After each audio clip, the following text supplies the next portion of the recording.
This is the Day's Eye with Mary J News, and you're watching This Week in Weed.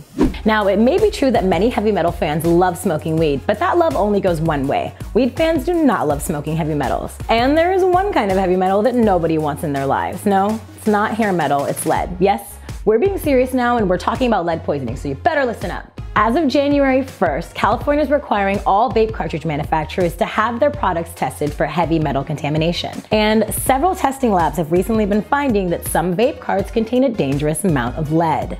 It is believed that this lead contamination is coming from the metal parts of the vape cartridges themselves, because many Chinese foundries mix lead with other metals in order to make it more moldable. Experts believe that cannabis oil may be able to absorb trace amounts of the lead from these cartridges.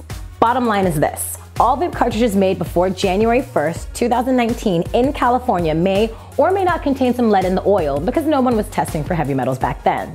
Retailers are still allowed to sell all inventory manufactured in 2018, so consumers should check the manufactured on dates on the label of your vape cartridges. California weed producers are expecting that Chinese manufacturers will be able to provide them with lead-free vape carts within the next few months, but until then, you might want to consider vaping flower or just sparking up a fat joint.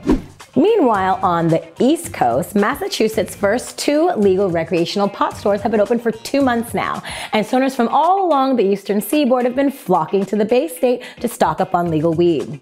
Since then, 6 more pot shops have opened their doors, and demand has shown no sign of slacking. Between November and January, retailers moved $23.8 million of weed, according to the state's Cannabis Control Commission.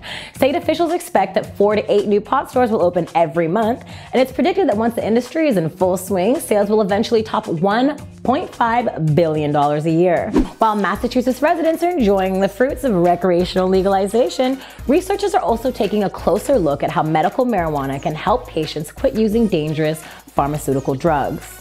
A recent study looked at prescription data from 5 million patients between 2006 and 2014 and discovered that legal medical cannabis was associated with lower odds of opioid use. The study reports that the rates of acute and chronic opioid use were lower in states that had legalized medical marijuana than in prohibition states.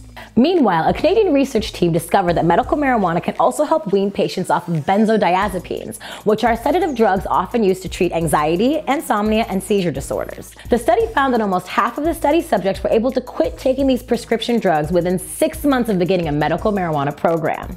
Like opioids, benzodiazepines have many adverse side effects, including risk of addiction and overdose. So a chance to replace them with a safer alternative is good news for everyone. This is the Day's Eye for Mary J News. For all your weed news needs, check out maryjane.com, subscribe to our YouTube channels Mary Jane and Westfest TV, and follow us on Twitter and Instagram at Mary Jane. As always, Godspeed and good weed.